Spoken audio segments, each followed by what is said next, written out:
Você quer ter mais controle sobre os seus processos diários? Te apresento aqui uma ferramenta tão versátil que é possível gerenciar ações tanto da sua vida profissional quanto da sua vida pessoal. Então você que é pai, mãe, empresário, colaborador, vem comigo! Olá pessoal, eu sou Rodrigo Pastilli Pontes, gerente de digitalização e qualidade aqui do CI Biogás e Black Belt 6 Sigma. Como eu prometi, estou aqui de volta para mostrar para vocês a primeira ferramenta da qualidade, a carta de controle. Ela parece à primeira vista complicada, mas ela é muito simples de se aplicar no dia a dia. Ela tem 3 pontos fundamentais: a variável que você quer medir, a frequência de medição dessa variável e os limites inferior e superior para essa variável. Digamos que a gente tem um amigo, um parente, alguém conhecido que a gente está desconfiando que está com febre. Então a variável que a gente quer medir é a temperatura. Pegamos o termômetro e definimos a frequência a cada 20 minutos ficar medindo a temperatura dessa pessoa. Então a gente já tem a variável medida e qual frequência. Quais são os limites inferiores e superiores para a febre ou para a hipotermia? Abaixo de 35 graus a temperatura corporal é considerado hipotermia, acima de 37,8 é febre. Então, continuamos monitorando essa pessoa a cada 20 minutos e a gente consegue, com a carta de controle, identificar tendências de subida ou tendências de descida. E o que é importante na carta de controle, além de identificar essas tendências, é que a gente consegue saber quando você ultrapassar esses limites inferior ou superior, que a gente deve tomar uma ação corretiva e ficar monitorando, uma vez que essa ação foi tomada. Tomou essa ação, fica monitorando, vamos verificar se essa variável ela volta ao seu padrão de comportamento. Caso ela volte, perfeito, sucesso, a ação tomada foi efetiva. Caso ela não volte ao padrão de funcionamento normal, padrão de comportamento normal, a gente volta para ver uma nova ação diferente da primeira que foi tomada, de forma que a gente tenha como controlar novamente essa variável. Então, pessoal, recapitulando: 1. A variável a ser medida, a temperatura. 2. A frequência que a gente está monitorando essa variável, a cada 20 minutos. E 3. Os limites inferior e superior dessa variável. 35 graus Celsius para limite inferior, 37,8 graus Celsius para limite superior. O segredo é continuar monitorando. E aí, gostou? Clica no link da descrição e baixe gratuitamente a carta de controle utilizada aqui no CI Biogás. E se prepare que a próxima ferramenta vai te ajudar ainda mais. Valeu!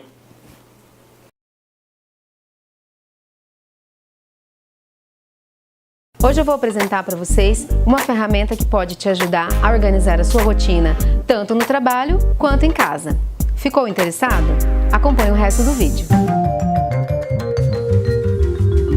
Meu nome é Débora Martins, sou coordenadora da qualidade aqui no CI Biogás e vou apresentar para vocês a segunda ferramenta da qualidade, o fluxograma. Essa ferramenta é uma representação gráfica, ou seja, um desenho, só que de modo sequencial. Com ela, é possível visualizar todas as etapas de um processo ou de determinada atividade. Mas antes, precisamos compreender que existem fluxos mais básicos ou até mesmo super complexos. É possível desenhar a rotina de uma pessoa ou até mesmo de uma grande empresa. Para compreendermos melhor, vamos utilizar nesse caso a rotina da retirada de um lixo de dentro de uma residência. Para isso, vamos utilizar símbolos mais simples. Eles são: de início e fim, direção do fluxo, processo, tomada de decisão e espera. Vamos agora ao nosso exemplo. É a retirada de lixo de dentro de uma residência. O primeiro passo é usar o símbolo de início. A primeira atividade é retirada de lixo de toda a casa. A segunda atividade é substituir os sacos nas lixeiras. Nesse momento, nos deparamos com uma tomada de decisão. É dia de coleta? Se não, armazenar o lixo em local adequado até que haja a coleta. Nesse momento, utilizaremos o símbolo de espera, pois o fluxo ficará parado até o dia da coleta. Se for dia da coleta, nós colocaremos a próxima atividade, que é retirada do lixo para a rua. Outra tomada de decisão: houve a coleta? Porque nós temos um agente externo realizando a atividade. Se não, o lixo deverá ser levado novamente para o local de armazenamento. E mais uma vez, o fluxo fica parado, seguindo esse looping até que a coleta seja realizada. Se sim, se a coleta foi realizada, ok. Atividade realizada com sucesso. fluxo concluído, utilizaremos o símbolo de fim. Fluxograma é isso, a ilustração das etapas de um processo ou de qualquer atividade, para consulta de maneira prática e rápida. Quer saber mais sobre outros modelos de fluxograma? Entre no link da descrição e baixe o conteúdo grátis. Até a próxima ferramenta!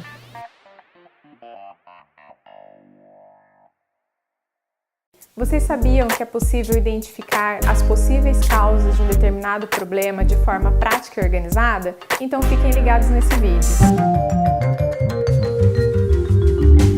Meu nome é Ellen Portillo, sou auxiliar da qualidade aqui no SEI Biogás e hoje eu vou apresentar para vocês mais uma ferramenta da qualidade, que é o diagrama de Chikawa, também conhecido como diagrama de causa e efeito ou diagrama de espinha de peixe, por ter um formato em espinha de peixe.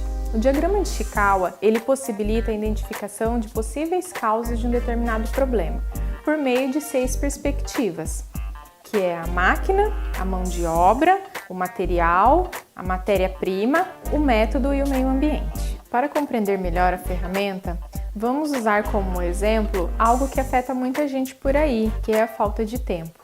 Uma das possíveis causas que podemos colocar seria a falta de planejamento, que se encaixa na perspectiva métodos.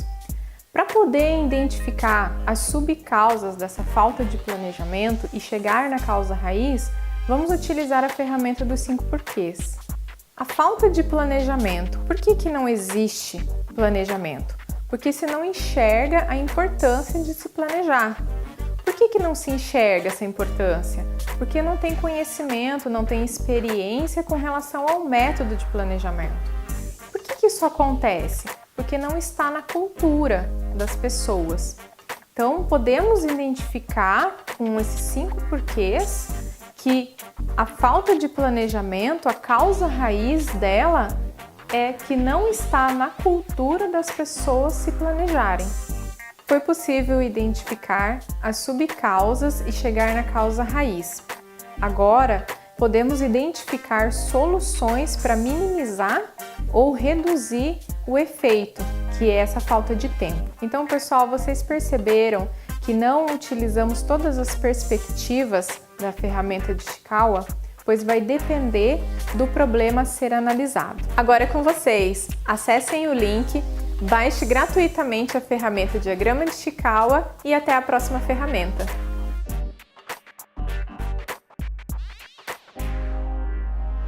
Olá pessoal, você quer saber como a variável que você está monitorando influencia ou é influenciada por outra variável? Então acompanhe aqui esse episódio da websérie da qualidade com o nosso diagrama de dispersão.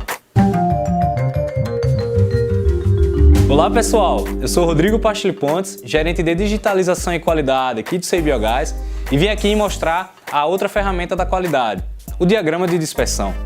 O diagrama de dispersão é uma ferramenta que utiliza 2 eixos para a gente monitorar 2 variáveis e ver se entre elas existe uma correlação.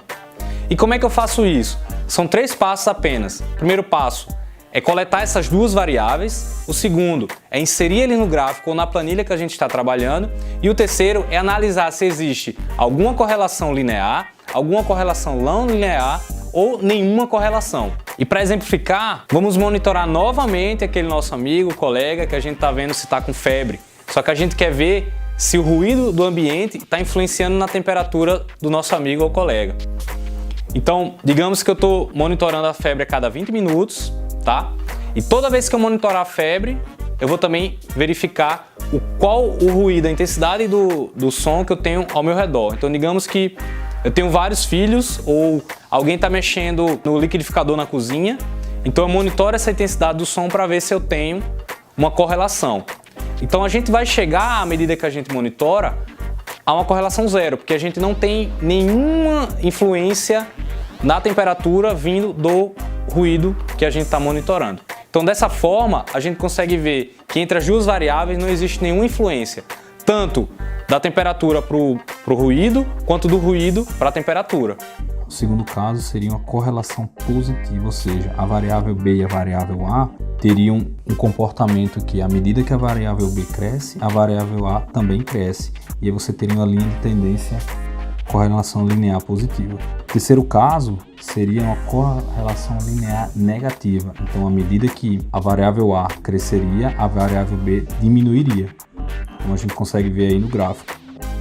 E a quarta condição seria uma correlação não linear. A gente vê um perfil elíptico aqui dentro de como se comportam os dados. Então seria uma correlação não linear.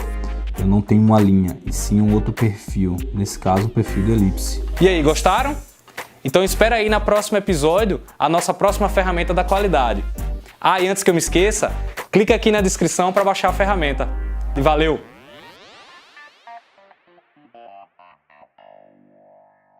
Olá pessoal, tudo bem? Vocês já ouviram falar do princípio 80-20? Então fiquem ligados porque a ferramenta da qualidade de hoje pode te ajudar a identificar que 80% dos seus problemas podem ser resolvidos com apenas 20% dos seus esforços. Me chamo Débora Martins, sou coordenadora da qualidade no SEI Biogás e hoje vou apresentar para vocês mais uma ferramenta da qualidade, o diagrama de Pareto. Imaginem que 80% do lucro de uma empresa vem de 20% de seus clientes. Ou que 80% da riqueza mundial está concentrada nas mãos de 20% das pessoas.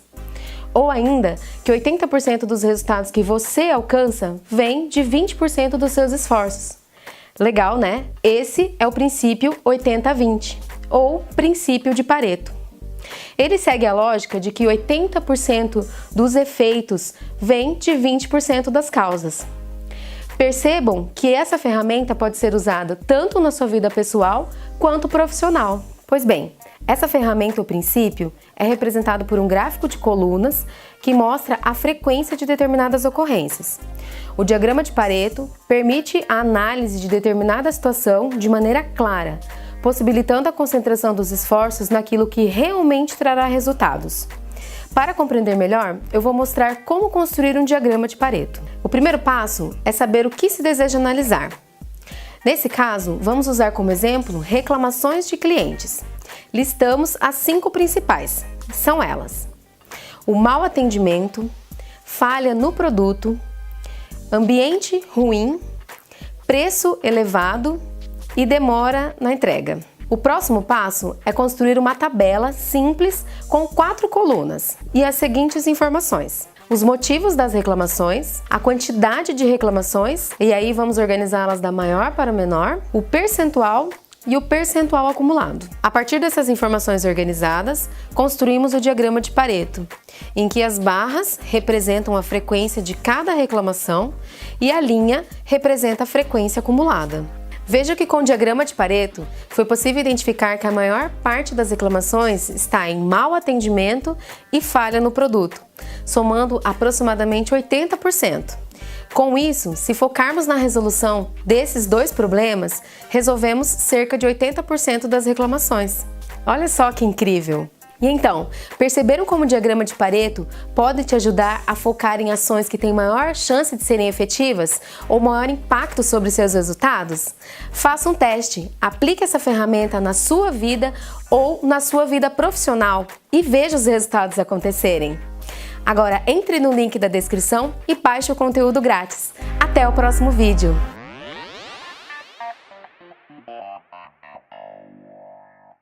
Olá pessoal, quer saber como estão distribuídos os dados que você está monitorando? Fica atento agora a essa ferramenta da qualidade. Olá pessoal, estou de volta aqui, sou o Rodrigo Pacheli Pontes, gerente de digitalização e qualidade do SEI Biogás. Estou aqui para apresentar a mais nova ferramenta da qualidade, o histograma. O histograma, ele representa a frequência de cada categoria da variável que você está monitorando. E dessa forma você consegue acompanhar como que a sua variável se comporta. Ele é a representação gráfica das categorias dos seus dados. Você utiliza a frequência em cada categoria para poder observar como ele está sendo distribuído. Ficou confuso? Calma que é tranquilo. Em cada categoria eu vou contabilizar quantas vezes eu tenho os dados encaixados nela e vou formar as minhas colunas. Então, para construir o histograma que você deseja, são apenas 5 passos. O primeiro é coletar os dados que você quer.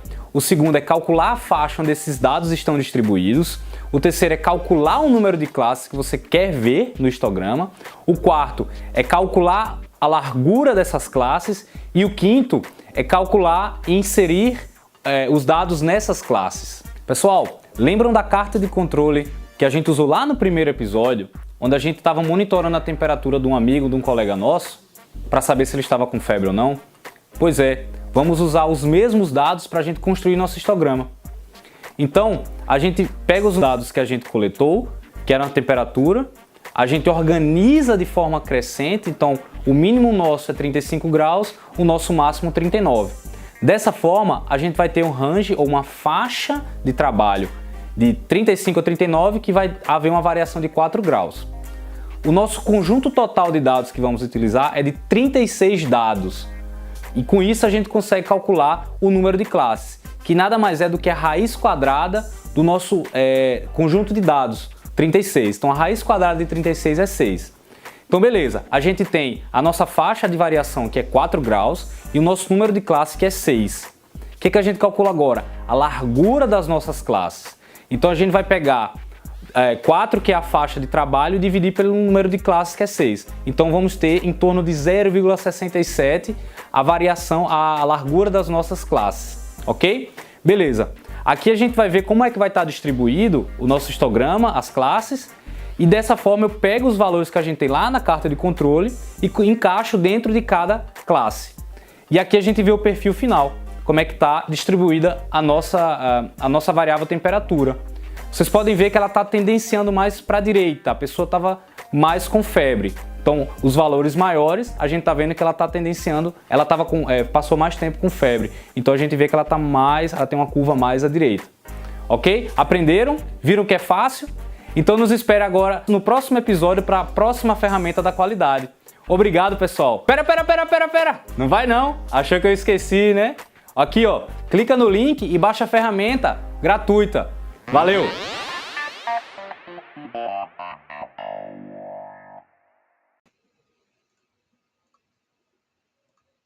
Olá pessoal, meu nome é Guilherme, eu sou especialista de qualidade aqui da fábrica de Lade e eu vou falar um pouquinho para vocês aqui sobre a sétima ferramenta da qualidade, a folha de verificação. A folha de verificação é uma ferramenta muito importante, né, dentro do controle de qualidade para contabilização de problemas, para registrar algo que nós não gostaríamos de esquecer, como por exemplo a manutenção de uma máquina, de um equipamento. E ela pode ser muito útil para a gente poder investigar um problema ou poder entender a quantidade de ocorrências que nós temos de um determinado problema na nossa produção. Então nós temos um exemplo aqui, um exemplo prático que eu estou aqui apresentando para vocês, que é uma inspeção final de uma peça plástica. Né? Então nós temos aqui que a Júlia seria a responsável por fazer essa inspeção, ela fez isso aqui em 2022, e aqui ela listou alguns defeitos que ela encontrou e a quantidade de vezes que ela registrou cada um desses defeitos. E depois ela colocou o total aqui na frente, né? Como vocês podem ver, tem um total aqui na frente de cada uma das vezes que esses defeitos ocorreram. Por que isso é feito dessa forma, né? Para que depois nós possamos utilizar esses dados, né, para a tomada de decisão, para a resolução de problemas, né, entender quais são os problemas que ocorrem com mais frequência, assim como vocês viram lá no diagrama de Pareto. Né? Então a gente vai poder entender que, dentre todos os problemas que ocorreram com essa peça plástica, a deformação na base e a trinca na tampa foram os problemas mais recorrentes, né? Então ela registrou dessa forma e assim fica mais fácil da gente depois transpor esses dados para um Pareto ou até mesmo para um relatório que eu queira entregar para o meu gestor, né, ou para o meu líder. É uma ferramenta muito simples, mas que produz muito resultado. Né? Se você não sabia, agora você tem uma ferramenta da qualidade aí muito simples e muito prática para ajudar você no seu dia a dia. Beleza? Espero que eu tenha ajudado. Né? Um ótimo mês da qualidade a todos aí.